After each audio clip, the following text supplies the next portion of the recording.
আসসালামু আলাইকুম এভরিওয়ান, আজকের ডেলি ব্লগে সবাইকে স্বাগতম। তো এখন কিন্তু অলমোস্ট বাজে দুপুর একটা বাজে গেছে। তো আজকে আসলে আমি সারাদিন বাসায় থাকবো। তো আমাদের একটা মানে পাড়ার সবাই মিলে সঞ্চয় করা হয় টাকা, সেই টাকা দিয়ে একটা গরু কেনা হয়েছিল। সেই গরুটা অলরেডি কিন্তু জবাই করা হয়েছে। সো মানে সেই মাংস কিন্তু নিয়ে আসা হয়েছে, সেটা দিয়ে আজকে খিচুড়ি বানানো হবে, মানে ছোলা বুট দিয়ে খিচুড়ি বানানো হবে। তো চলুন শুরু করা যাক আজকের ভিডিও।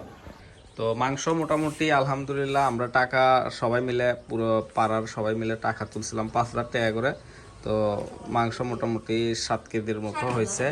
তো এইখানে কিন্তু আছে হচ্ছে যে জিগরি অর্থাৎ ভুঁড়ি, তারপরে এই যে আছে এগুলা মানে হাড্ডি সহ মাংস, এই পাশে আছে এগুলা মাথার মাংস। তো মূলত এটা রান্না হবে আর ওইগুলোও রান্না হবে। তো এই যে আমার বড় বোন এখন কিন্তু মানে এগুলা ধুবের যাচ্ছে কলে পারে।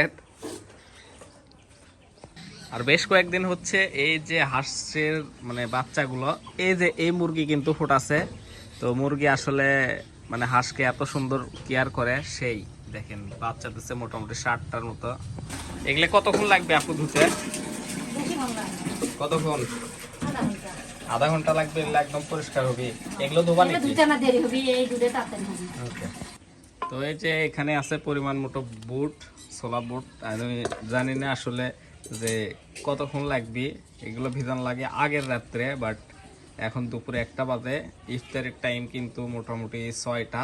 দেখা যাক মানে ইফতারের মানে 5টার মধ্যে যদি হয় 5 ঘন্টা ভিজলেও হয়ে যাবে আশা করি, মানে ফুলে উঠবে বুট। এই জায়গাতে একটা জগে পানি গরম দেওয়া হলো। পানিটা কেন গরম দেওয়া হয়েছে একটু মার থেকে শুনি। মা, পানি গরম দিছো, পানি কি করবা? জগৎ পানি গরম দিছো, পানি কি হবে?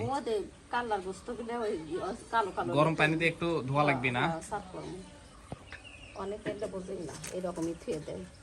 লাড়ছেরা লাগে, বটি পেন্টের ময়লা সাফ করা লাগে। এগুলো অনেকেই করে না, না? অনেকে করে না, বোঝে না। মানে এখনকার বিশেষ করে বউদেরা এগুলো বোঝে না, বোঝে না, পারে না, এগুলা পারে না। লাড়ছেরা লাগে, সিগা দিলে গোবরের মতন এলে বাইর পাওয়া লেগেছে। ওকে। এখন অলরেডি কিন্তু ছোলা বুট গুলো প্রায় মানে হয়ে গেছে।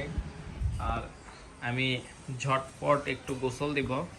গোসল দেওয়ার জন্য পানি একদম ভরে গেছে।